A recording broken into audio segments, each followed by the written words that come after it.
It pisses me off when people don't actually understand my video. Let me try to be as concise as I can in regards to this. I'm going to borrow from the words of the former president of Nigeria, President Goodluck Jonathan. He said that it's easy to wake a man that is sleeping, but it's very hard or almost impossible for you to wake a man that is pretending to sleep. So I want to bring this to your notice. What is happening in Nigeria at the moment, and to be more specific, in northern Nigeria, do you think it should be likened to a man that is sleeping or a man that is pretending to be sleeping? A question. But well, in my own opinion, it can be likened to a man that is pretending to be sleeping. And what are my reasons? I want you to watch this so that you will see my reasons. This Boko Haram issue started since 2012, and I was in the military intelligence that time. The intention of it's on the internet, so it's not even about the people we interrogated. The intention is to Islamize Nigeria and practice Sharia. And it doesn't matter if some people die. It doesn't matter if you're embarrassed. It doesn't matter if our economy has degenerated. Look at the interest rate. Look at the inflation rate. Look at the debt profile of Nigeria. They don't care. So I'm not coming to the air to whip up sentiments. No. I have been in the system. I work with Abacha government. I work with Babangida government. I work with Abdul Salam. I work with Yar'Adua Obasanjo as a core insider of operations. And there are some hardliners in this government that are sponsoring this kind of narratives. They just want to show that they can Islamize this country. They think about Taliban, they think about the Mujahideens, and they want to replicate it in this country. And they don't care what happened. They simply don't care. As long as at the end of the day, there's Sharia, and there is whatever thing they have in their head, and they want to achieve. An ex-Boko Haram stands having laid his arms and comes back, turns his way away from his negativity. He stands to be a president of this country. He stands to aspect.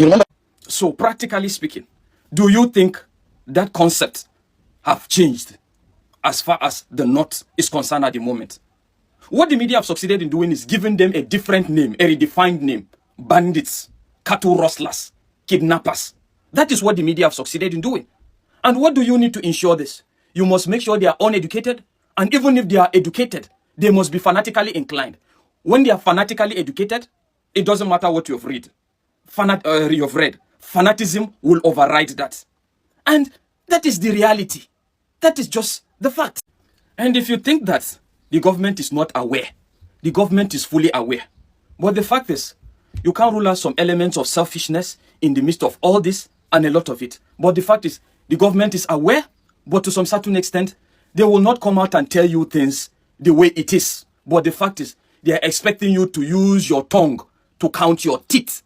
And that is why the DSS boss told you this. I'll share experience with you when I was state director in Bauchi. Most of you will remember an incident in Azar. A group of terrorists, the Boko Haram then, had invaded Azar. They were shooting in an attempt to kidnap, and the community chased them. They killed some members of the community, but the community members killed all of them. The last guy, Khalid, climbed onto a tree and was fired. The community stood, they were resilient, and they killed Khalid. Since that day, there has not been one terrorist attack in Azar. As a matter of fact, the former head of state, General Ibrahim Badamasi Babangida, said, and I quote, "If we want to stop or curb this terrorism, we should emulate the Azari example." Tafa Balewa also happened to be a local government in Bauchi that was always in flames. And the people of Bogoro and some part of Tafa Balewa, where the Sayawas are, rose up on one occasion. They knew their terrain better, climbed onto trees and mountains when the invaders came. They did not only repel them, they seized their weapons. And since then, you can attest to it that you hardly hear about Tafa Balewa again. What I'm trying to say, the practical approach to mobilizing people is that you have to get everyone involved. You do not expect the Nigerian Army, police, DSS, to protect every Nigerian or every community. It is not going to work. In the US, if you visit someone in the house, you will be shocked that when the guy hears a police siren, he will just pull his drawer, bring out his gun and keep it. So one of my hosts did that, and I asked him, "Why are you putting gun here?" He said, "Well, if they're chasing someone and he enters my house, I'll shoot him first." And that is the layer we have to start thinking about.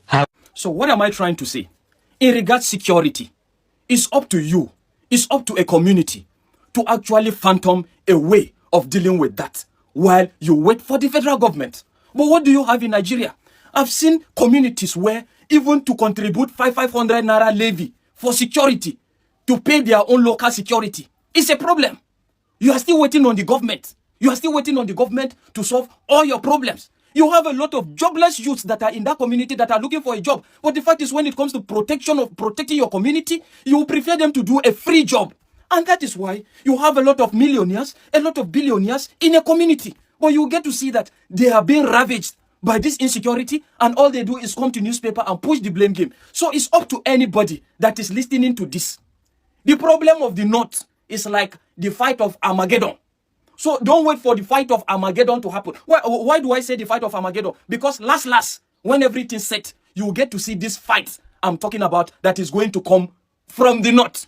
Because it's going to be a fight between the minority tribes that see things differently and objective people, and a fight against people that still conceive this same ideology of domination in the name of fanatical beliefs. That is what I'm saying.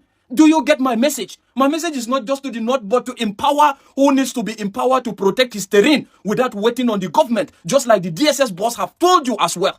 If I must tell you the facts, the ones I pity most in the midst of all this are the Easterners.